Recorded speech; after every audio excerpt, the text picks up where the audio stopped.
한가위 하면 어떤 생각이 떠오르세요? 가족들 간의 모임, 음식, 이야기, 손주들의 재롱. 이제는 카톡으로 주고받는 추석 인사 문구가 적힌 이미지들이 더 친숙한 것 같습니다. 20년 전 추석 인사를 카톡으로 하게 될 것을 생각했을까요? 그래도 내일은 카톡으로만 연락했던 분들 중 몇 분이라도 전화로 연락 드려보면 어떨까요? 추석이잖아요. 안녕하세요. 갈보리 믿음교회 2020년 가을 커넥트 라이프 라디오 방송을 시작하도록 하겠습니다.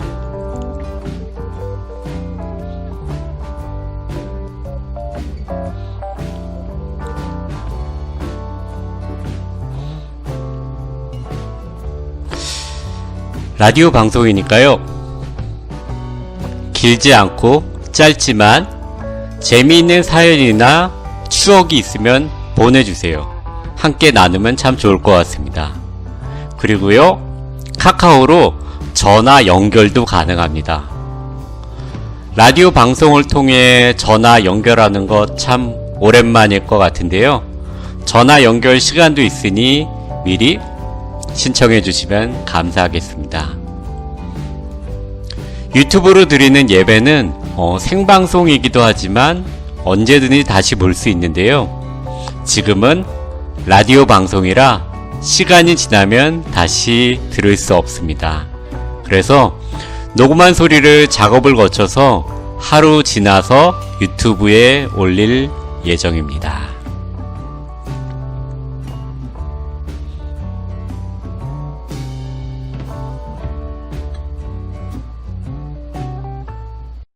성경 말씀을 잠시 묵상하려고 하는데요. 고린도후서 4장 6절과 7절을 제가 읽어드리겠습니다.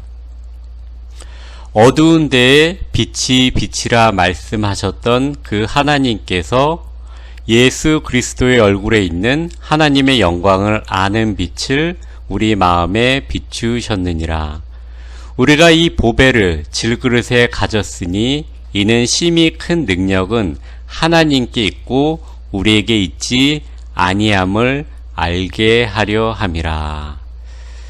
질그릇에 관한 얘기인데요. 오늘은 권수경 목사님이 쓰신 질그릇에 담은 보배라는 책을 함께 나누어 보도록 하겠습니다. 창조는 놀라운 일이다. 초라한 질그릇이 우주의 창조주 하나님의 작품이다. 질그릇인데 하나님 당신과 닮게 만드셨다. 도공이 도자기를 빚듯 우주의 창조주 하나님이 사람을 흙으로 빚으셨다. 그런데 구원은 더욱 놀라운 하나님의 큰 일이다.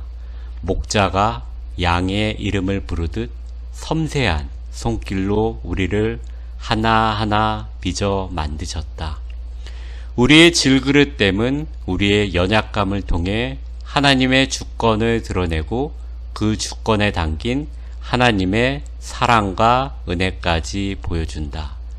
죄로 오염되어 무기력한 존재가 하나님의 구원의 사랑의 대상이 되었다. 하나님의 진노가 당겨야 마땅할 그릇에 하나님이 당신의 긍휼과 사랑을 대신 담으셨다. 독생자까지 아끼지 않고 내어주신 엄청난 사랑이다. 그 권능과 은혜와 사랑이 우리의 무기력함 속에 들어왔다. 우리의 초라한 질그릇에 보배가 담긴 것이다. 질그릇에 담은 보배. 상식의 눈으로 보면 참 어색한 조합이다. 질그릇이라면 천한 것을 담아야 하고 보배라면 당연히 값진 그릇에 담겨야 마땅할 터인데 참으로 보잘것없는 우리 질그릇에 창조주의 권능뿐 아니라 구원자의 사랑이 사람이라는 연약한 그릇에 담겼다. 극과 극이 만났다. 모순이다. 그런데 이 양극의 공조는 놀랍게도 모순을 뛰어넘는다. 극과 극이 만났는데 부조화가 아니라 온전한 조화이다. 오늘은 권수경 목사님이 쓴 질그릇에 담은 보배라는 책에서 추려보았습니다.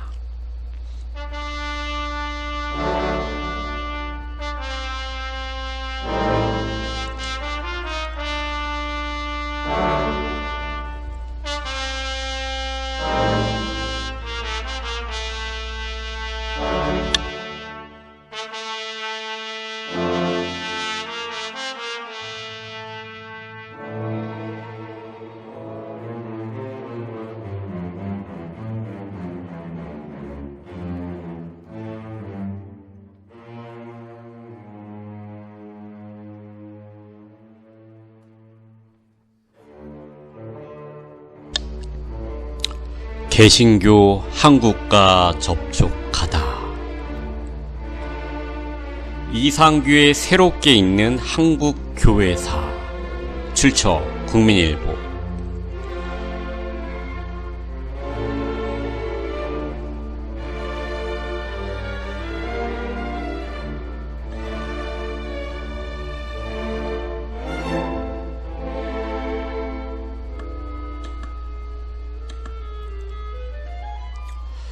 서양인들은 한국에 대한 두 가지 상징적인 표현을 사용해 왔다고 합니다.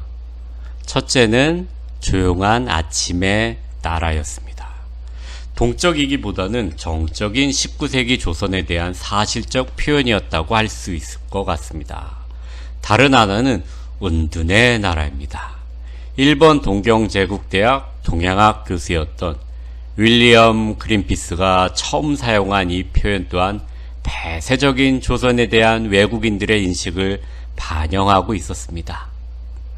조선 말기 이양선이라고 불렀던 서양 선박이 출몰하고 탐험 혹은 측량이라는 이름으로 외국 함선이 한반도 연해로 접근해오며 통상을 요구해오자 세국은 우리 스스로를 지키는 방어책으로 인식되게 되었습니다. 이러한 믿음에 확신을 더해준 사건이 몇 개가 있는데요. 우리가 잘 알고 있는 프랑스 함대가 강화도에 침입한 병인양요, 제너럴 셔머너 사건을 기하로 미국의 아시아 함대를 강화도에 파견함으로 조선 광군과 충돌한 신미양요, 독일 상인 오페르트의 남영군묘 도굴 사건 등이 그런 사건들이었습니다. 대원군은 척파교서를 발표하고 서울 종로를 비롯하여 전국 곳곳에 척하비를 세우며 세국의 성을 쌓았으니 운둔의 나라로 향하는 복음의 빛을 거역할 수 없었습니다. 조선은 약 10여 년간 지켜오던 세국의 녹슨 빗장을 열고 개항하지 않으면 안 되었습니다. 그때가 1876년입니다. 이 개국은 한국 역사에서만이 아니라 한국 교회사에서도 중요한 의미를 지니는 역사의 변화의 시작이 됩니다. 천주교에 이어서 개신교가 서서히 한국으로 전파되기 시작했기 때문입니다. 비록 한국에서 개신교와의 보다 구체적인 접촉은 개항 이후에 이루어졌지만 그 이전에도 조선으로 향하는 복음의 사자들이 없지 않았습니다. 오늘 그 첫 인물을 소개해 드리려고 합니다. 1832년 7월 우리나라 해안으로 들어온 사람이 있었으니 그의 이름은 칼 귀즐라프. 그는 우리나라에 온 첫 개신교 선교사입니다. 내한 당시 귀즐라프는 중국 선교사였으나 그의 사역지는 중국만이 아니라 인도네시아의 자카르타, 태국, 일본, 티베트와 중앙아시아에 이르는 광범위한 지역이었습니다.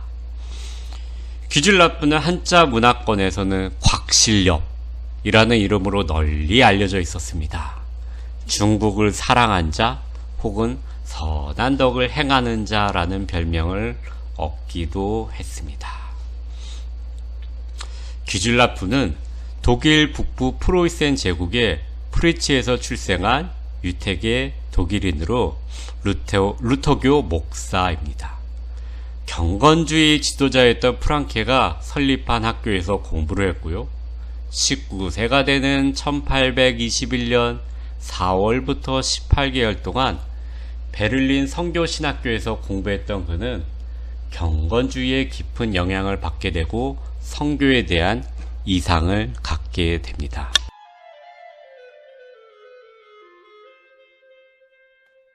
그가 접한 바젤 성교 잡지도 그의 성교적 삶에 영향을 줍니다.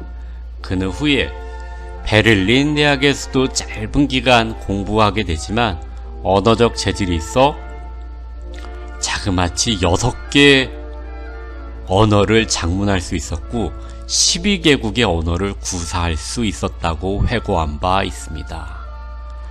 루터교 목사로서 선교사의 길을 갈망했던 그는 영국에서 모리슨 만난 이후에 동양 선교에 관심을 갖게 되고 1823년에 화란 선교회 소속 선교사가 되게 됩니다.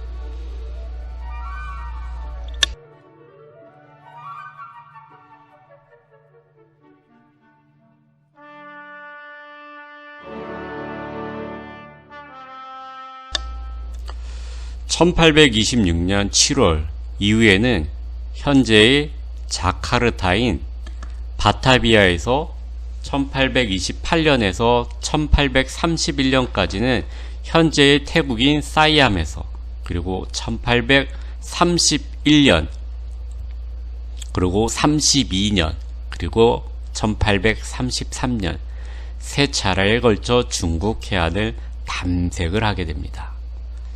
한국 해안에 도착한 시기는 그의 두 번째 항해인 1832년 7월입니다. 상당한 의술까지 겸비했던 그는 동인도 회사의 통역사 겸 선의, 선목으로 영국 상선 로드 암허스트호를 타고 우리나라에까지 오게 됩니다. 멀고 먼 여행입니다. 1832년 2월 27일 광둥을 출발하여 타이완, 상하이, 상둥반도를 거쳐 황해도를 가로질러 7월 17일 10시경 황해도의 서해안 장상곡에 도착합니다. 22일에는 녹도와 인근의 불모도를 거쳐 7월 25일 드디어 충남 보령시 오천면의 고대도에 정박을 하게 됩니다.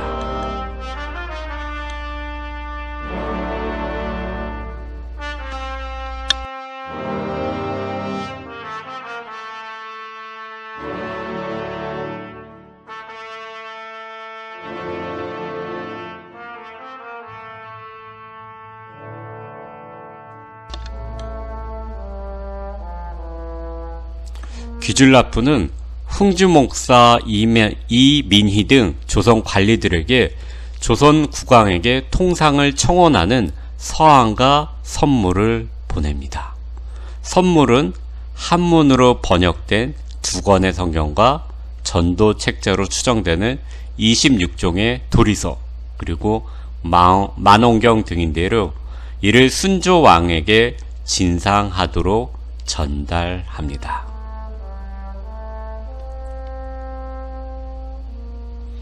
이들은 조정의 회신을 기다리는 동안 곧 7월 25일부터 8월 11일까지 17일간 고대도 내항에 체류하면서 주민들에게 한문 성경도 주고요, 전도 문서를 배포하고요, 또한 감자를 심어주고 재배법을 가르쳐 주기도 했습니다.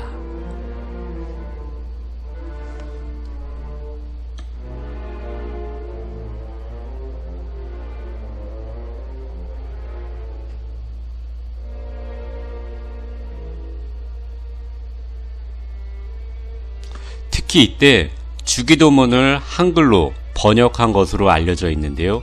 비록 단편적인 것이지만 이것이 최초의 한글 성경 번역입니다.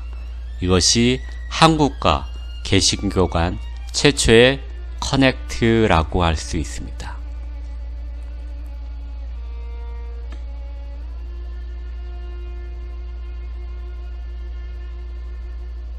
그러나 조정으로부터 통상이 불가하다는 통보를 받은 귀즐라프 일행은 이곳을 떠나 남하하여 8월 17일 제주도 연안을 지나 오키나와를 거쳐 마카오로 돌아가게 됩니다.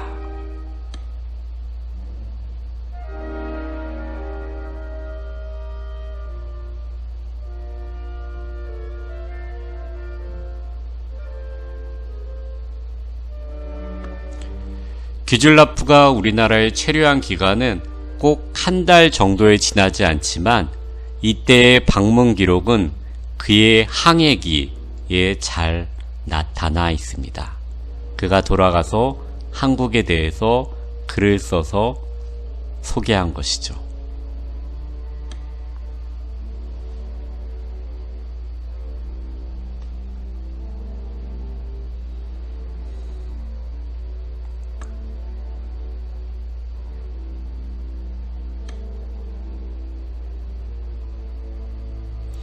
이상으로 이상규 고신대 교수이며 역사신학자인 씨가 국민일보에 2011년 4월 7일에 연재했던 한국 선교 역사에 관한 이야기를 마치도록 하겠습니다.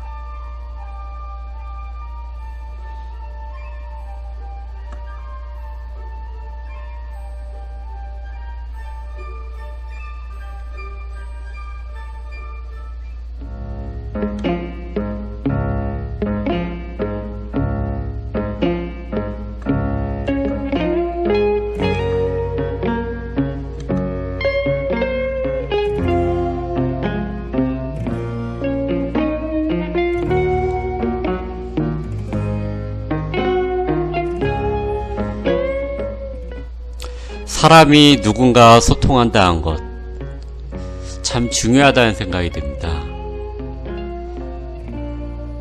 귀즐라프 일행이 물리적인 힘이 아닌 조정의 통상을 위한 글을 보내어 소통하려고 하고 선교를 할 수는 없었지만 지역 주민들을 만나고 감자 심는 법도 가르쳐주고 고국 후에 돌아가서는 한국에 대한 글을 써서 출판도 하고요. 소통. 오늘 누군가와 잠자기 전에 짧은 전화나 카톡으로 소통하면 어떨런지요?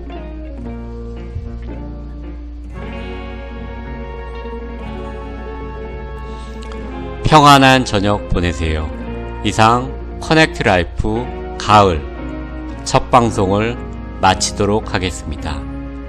진행의 김정훈이었습니다. 청취해 주셔서 감사합니다.